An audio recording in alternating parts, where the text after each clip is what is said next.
Hi! Welcome to my channel where I talk about characters, storytelling, trivia, and a lot of fun stuff.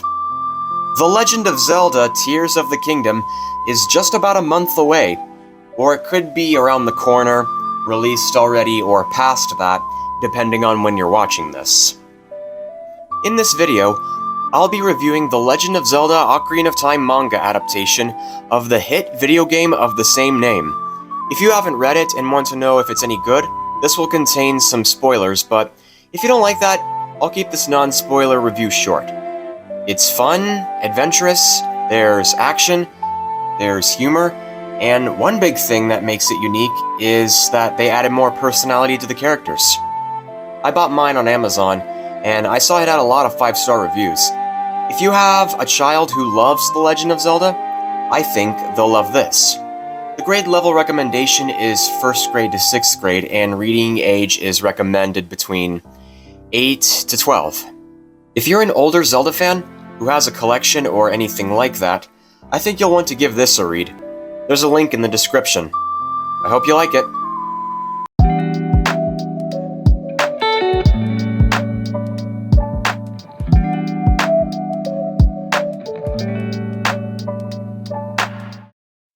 Still here? Ready to hear my thoughts? Okay, let's get started.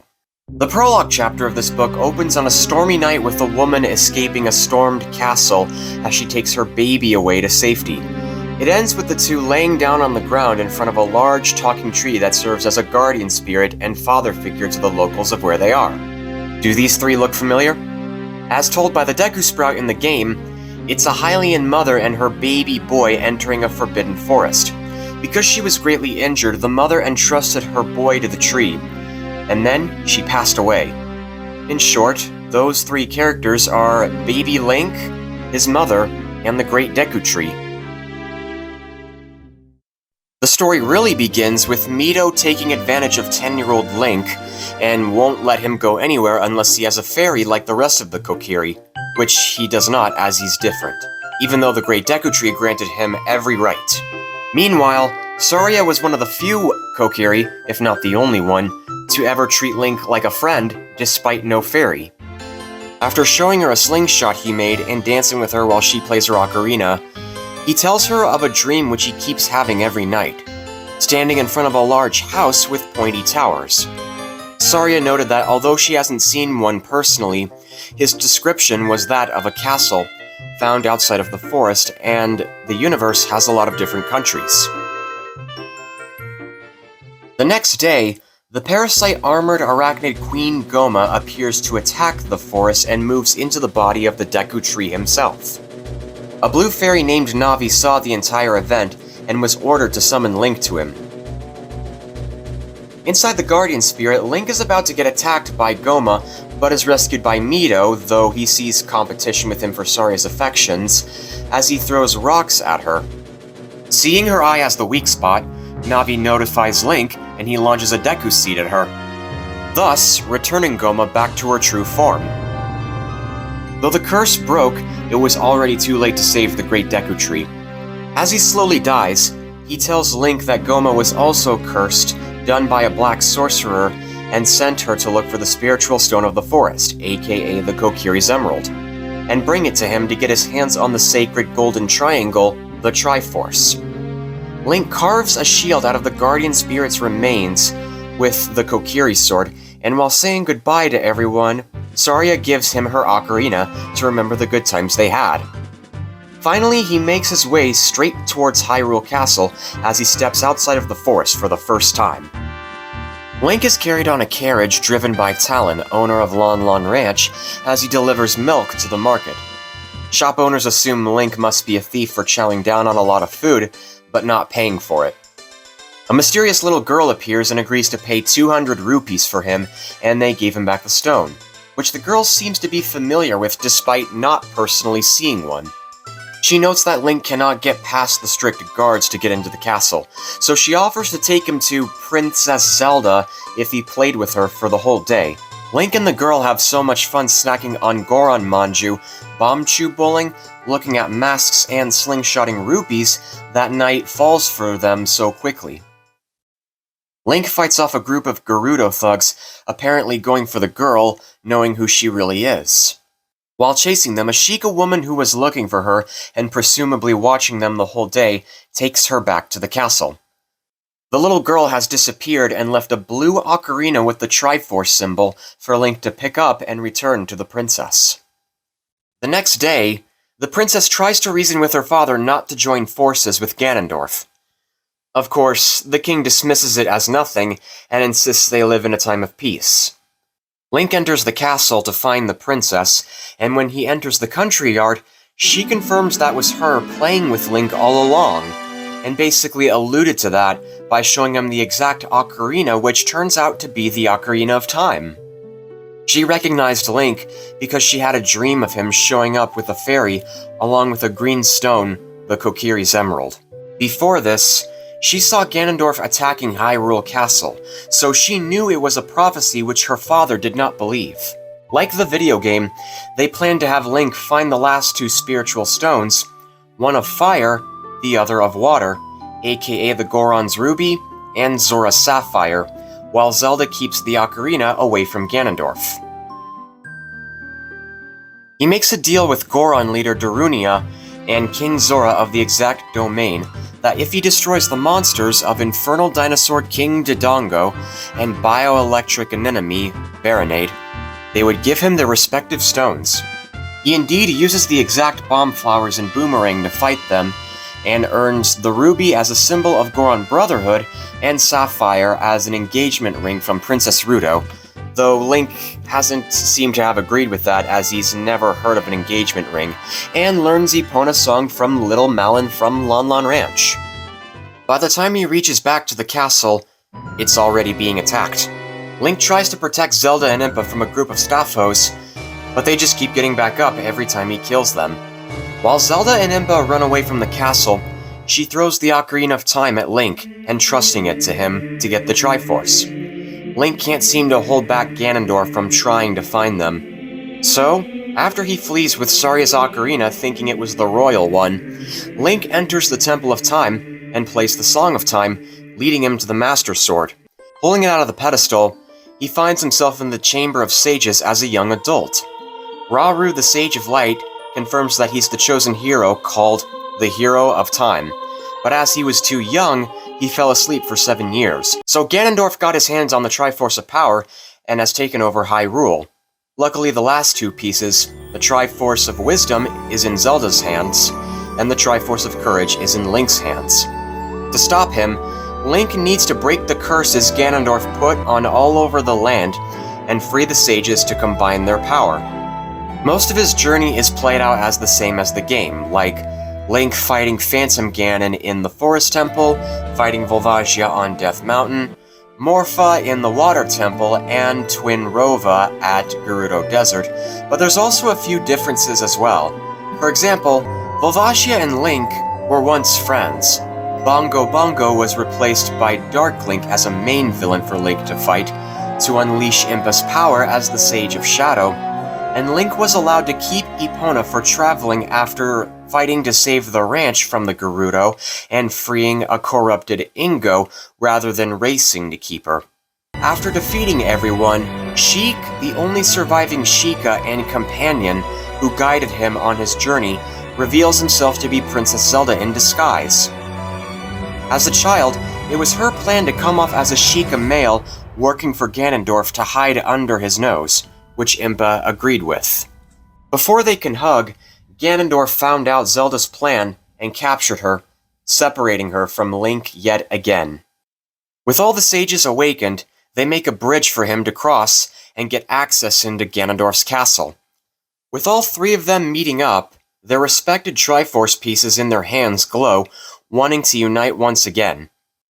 Link and Ganondorf engage in battle, but the latter proved to be no match for him. After Link, Zelda, and Navi make their way out of the castle as it falls apart, peace seems to have returned, but the Triforce of Power filled with Ganon's hate for Link gives him one last stand to strike down the Hero of Time. Finally, with Ganon weak enough, Zelda summons the sages to unleash their power and lock him away. At last, peace is returned to Hyrule once again. Link professes his love for Zelda and offers to help her rebuild the kingdom, but she says that it's time for them to part ways. This is because she felt responsible for drawing Link into a conflict.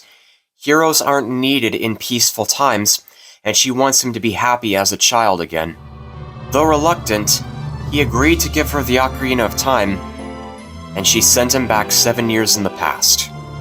Upon reaching back those 7 years, the pathways from the Door of Time close, Navi leaves Link, and he goes back to Princess Zelda to warn her about the danger Ganondorf will bring again, ending the story with a panel like that of the camera angle from the game. So, that's the whole story of the manga, but it has made some changes made from the game. Why? Well, partly because they were necessary to make it more fit for the manga. Part of what they also do is to add more personality to the characters, which I really like. For example, Link has the ability to speak in here. The reason he doesn't have dialogue in the games, from what I've gathered, is because the creator of the franchise, Shigeru Miyamoto, said that he wanted the players to feel like the hero as they explore the dungeons, navigate where to go next on their mission, or solve the side quests around Hyrule. And that's partly why these are roam-free world games. But having read this and the other manga, I learned that from a storytelling perspective in other media, you can't build an open world. People can't control Link, and therefore they can't be the hero of that exact world.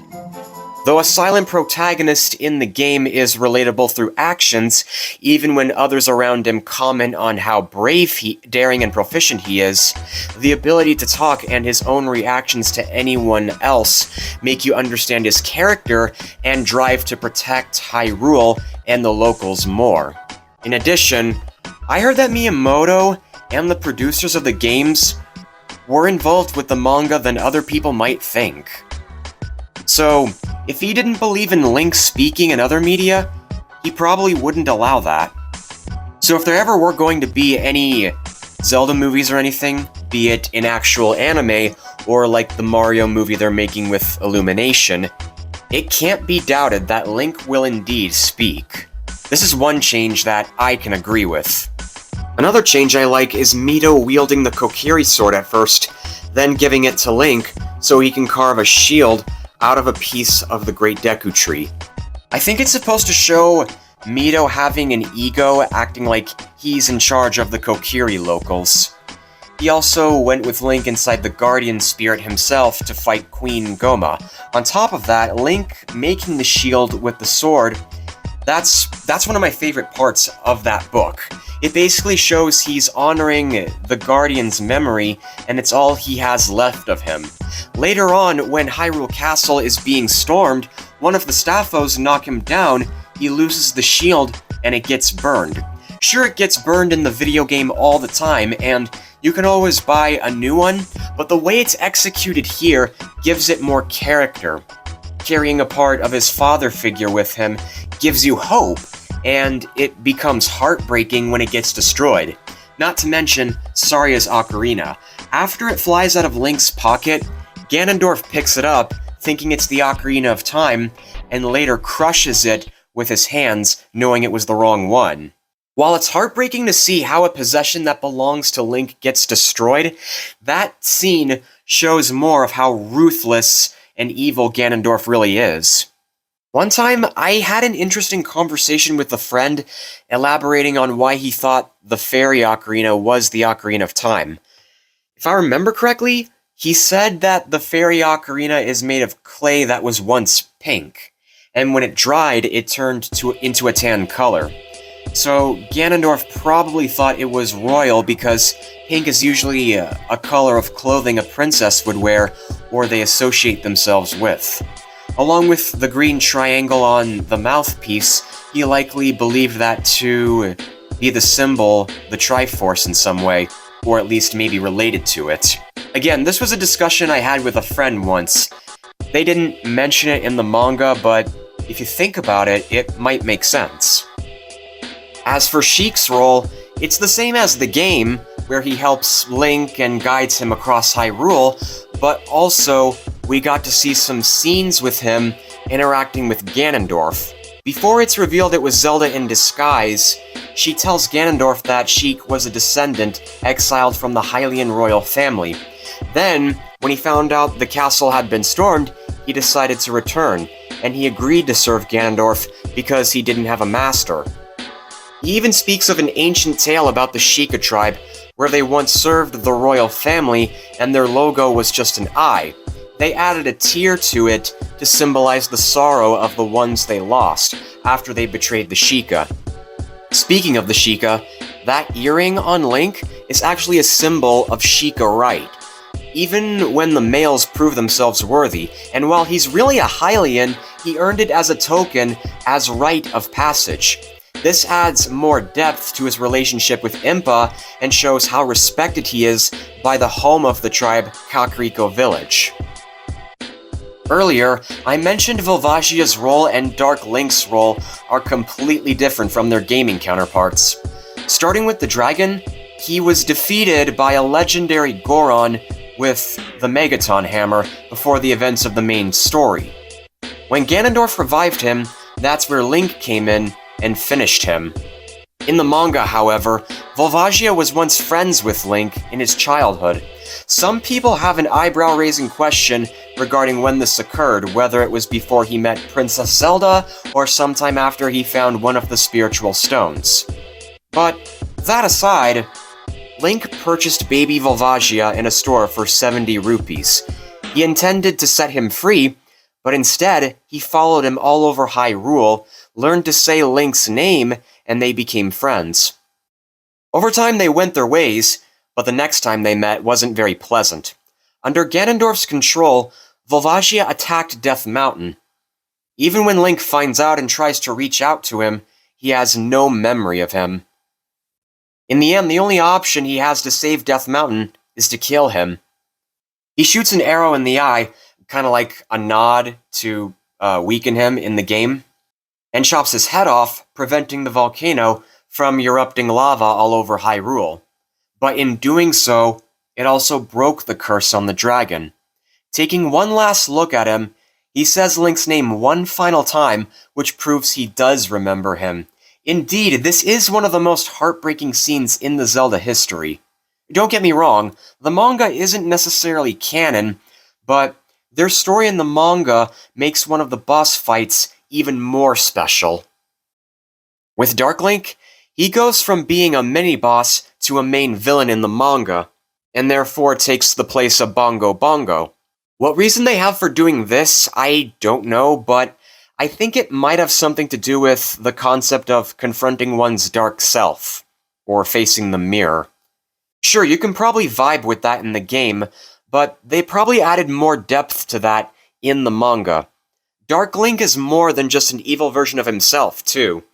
He's also a shadow spirit that can transform himself into a mist of darkness, and when the real Link slashes him, he regenerates his first half, and the split mist turns into a dark Epona, something we never saw in the game. Navi's role as Link's advisor, she gives him wisdom and advice more genuinely, rather than just yelling, "Hey!" or "Listen!" Impa's fighting style against the Staphos, as well as training Link on how to use a sword, was a nice bit to add, besides just being Zelda's bodyguard. Then there's Mido, who wasn't entirely a bully to Link. He just picked on him because he didn't have a fairy and was jealous of him hanging out with Saria, as he seems to like her.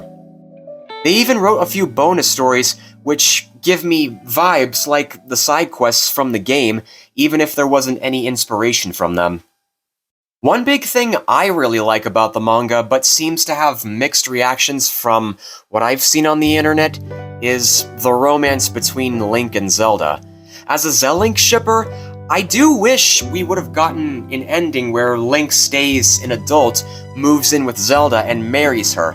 I'm sure people agree with me, but for some reason others try to argue that Link, the hero of time, moving in with Zelda makes him out of character, or that it's more accurate that he marries Malon, the ranch girl, apparently because of Twilight Princess. As someone who hasn't played that yet, my guess for that theory would be because Twilight Princess Link probably grew up on a ranch at the start of that game. Whatever reason they have about Ocarina of Time Link being out of character if he wasn't sent back to his childhood, not just so he could move in with Zelda and marry her, if you go back and look at the Zelda timeline, you can see that every incarnation of Link is destined for happiness after conquering all evil. But Ocarina of Time Link broke that rule, and he regretted it. And if you look at the evidence as seen in Ocarina of Time and Wind Waker, it shows that his destiny would have been like the other incarnations. Think about the spiritual stones of the forest, fire, and water, the earring in the manga, and the Gerudo token. He earned those as symbols of gratitude. This means he's respected by all races, even those loyal to Ganon. He would also have friends, which include the sages.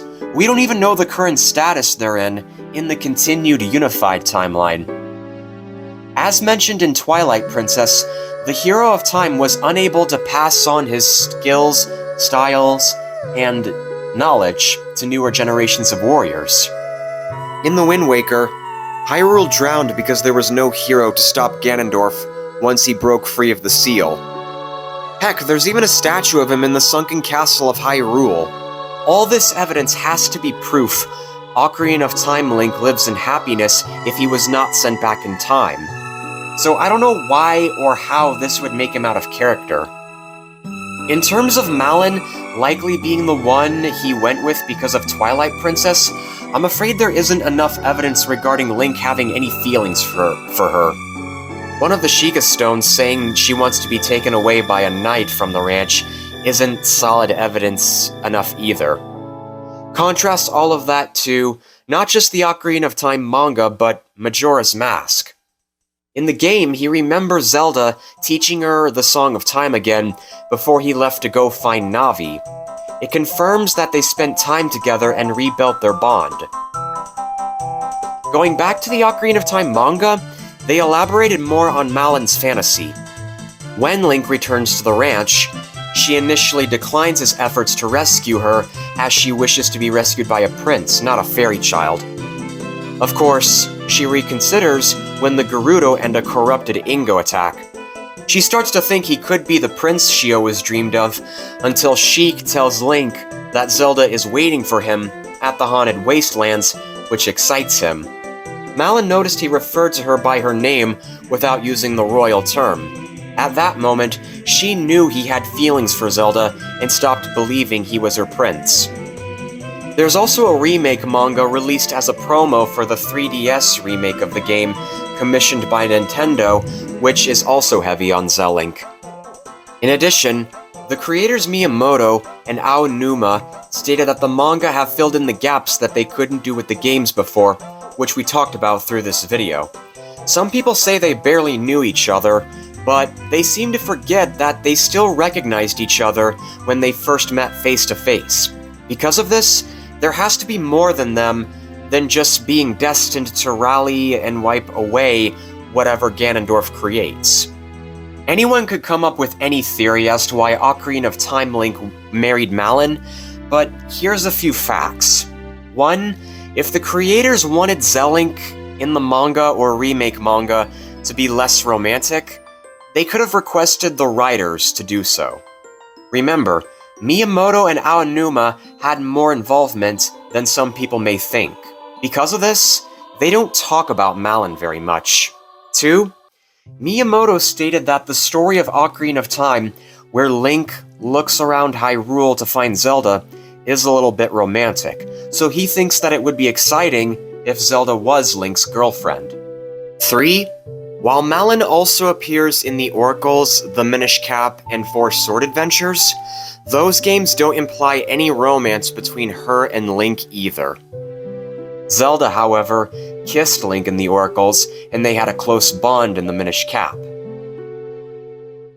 Overall, as cheesy or corny a childhood crush may be, I think it makes sense for a princess and a chosen hero to have a strong bond as they strategize to defeat Ganondorf. So my conclusion could just be me being a Zelink shipper, but My conclusion is Twilight Princess Link growing up on a ranch could just be a coincidence. Besides, doing a little research, I heard that he doesn't even run it either.